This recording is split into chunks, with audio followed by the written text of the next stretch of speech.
January 6th was a day of mayhem at the U.S. Capitol. Supporters of Donald Trump scaled walls, broke windows, pushed down barricades, and injured Capitol Police. But one moment in the chaos showed unexpected order. A group of about 11 people snaked single file through the crowd toward the Capitol building. Each stretched one arm forward to clasp the shoulder of the person in front of them. It didn't take long for them to make it inside. Who were they? Members of the far-right militia group called the Oath Keepers. Hi, it's Josie with PolitiFact. PolitiFact reporters have been reading court documents to learn more about the people and planning involved in the Capitol attack. Over 500 people are facing criminal charges from the January 6th insurrection as of early September. 40 people have been charged with federal offenses that include conspiracy to obstruct a congressional proceeding, conspiracy to obstruct law enforcement during a civil disorder, conspiracy to injure an officer, or some combination of the three. 36 of the 40 charged with conspiracy were affiliated either with the Oath Keepers or the Proud Boys extremist group. The paper trail from prosecutors lays out how the Oath Keepers used military tactics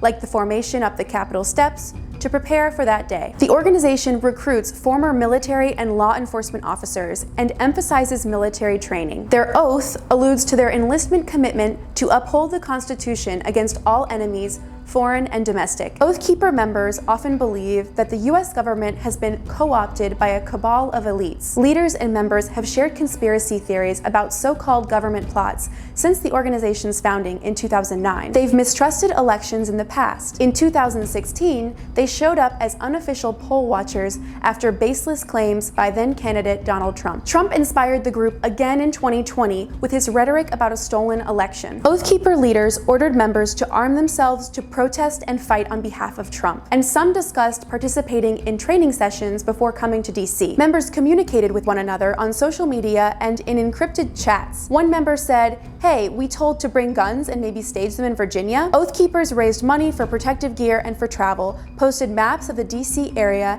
and talked about where they would meet and what weapons they would bring. Members of groups like the Oath Keepers, whether they were defendants that were there that day or not, find themselves grappling with the gravity of what transpired. Jessica Watkins, a former Oath Keepers leader, said in a court hearing that she was humbled and humiliated by the charges against her. Watkins disavowed the group and rescinded her membership. But these organizations are still active, and intelligence agencies say that January 6th fallout might lead to more violence from domestic extremists. Go to the description and read our full report on the Oath Keepers involved in the Capitol riot. If you're interested in the consequences of misinformation, you may be interested in joining PolitiFact's Truth Squad. Go to PolitiFact.com/membership to learn more.